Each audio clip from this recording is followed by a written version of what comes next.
Cet exercice a pour objectif de déterminer les réactions extérieures de liaison de ce portique appuyé en A, articulé en D, soumis à une force ponctuelle grand P horizontale et à une charge répartie petit q sur une longueur 3L sur 2. Alors la première étape consiste bien évidemment à dessiner le schéma mécanique de la structure. Donc on redessine la structure d'une part, on redessine également les charges appliquées, donc grand P et la charge répartie petit q.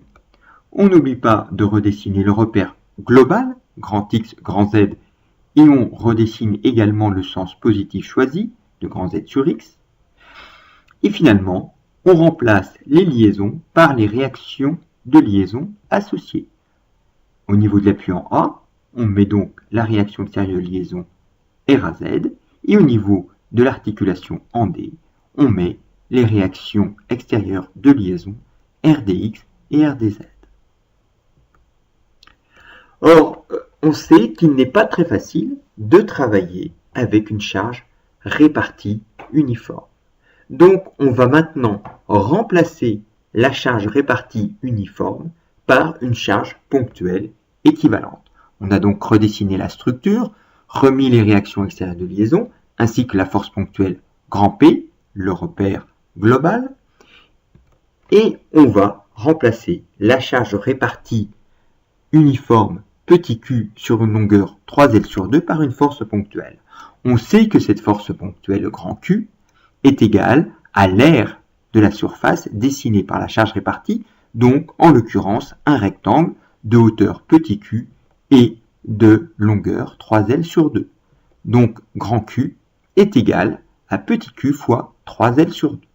Il reste à savoir maintenant où on va positionner la charge ponctuelle équivalente.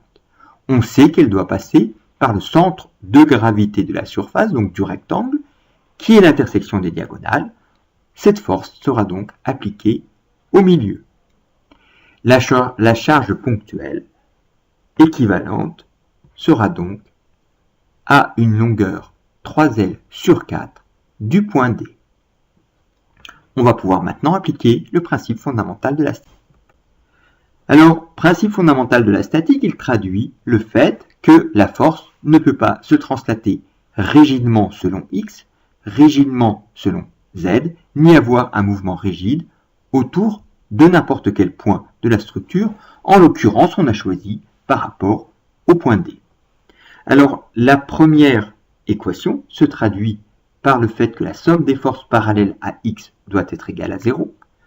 Il y a trois forces selon la direction X, grand P, la force ponctuelle équivalente Q3L sur 2 et la force RDX. Alors, on a donc RDX plus grand P, que j'ai pris égal à QL pour des facilités de calcul, moins 3L sur 2 fois petit q, puisque la force Q3L sur 2 est orientée selon le sens opposé à l'axe X, égal à 0. Selon la direction Z, on a uniquement deux forces appliquées, RAZ et RDZ. Les deux forces sont appliquées selon la même direction que l'axe Z, donc avec des signes plus, et donc égal à 0. Alors, lorsqu'on écrit l'équilibre en moment autour d'un point, la première des choses que l'on regarde, c'est y a-t-il un moment qui est directement appliqué à la structure?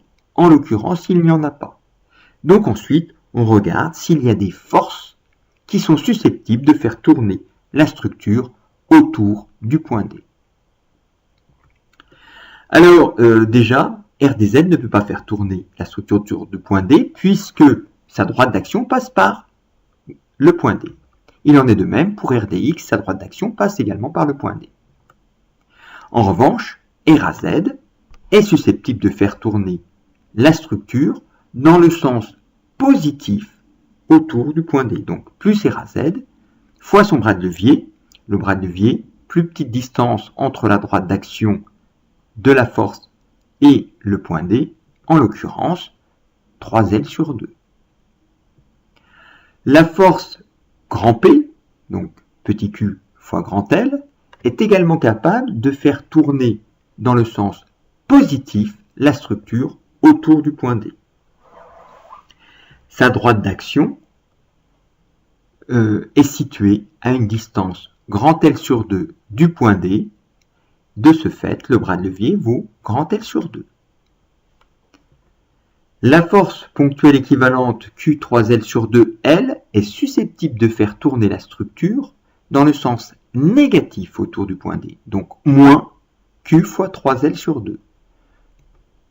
Son bras de levier est égal à 3L sur 4 puisque c'est la plus petite distance entre la droite d'action de la force et le point D. Donc le tout est égal à 0.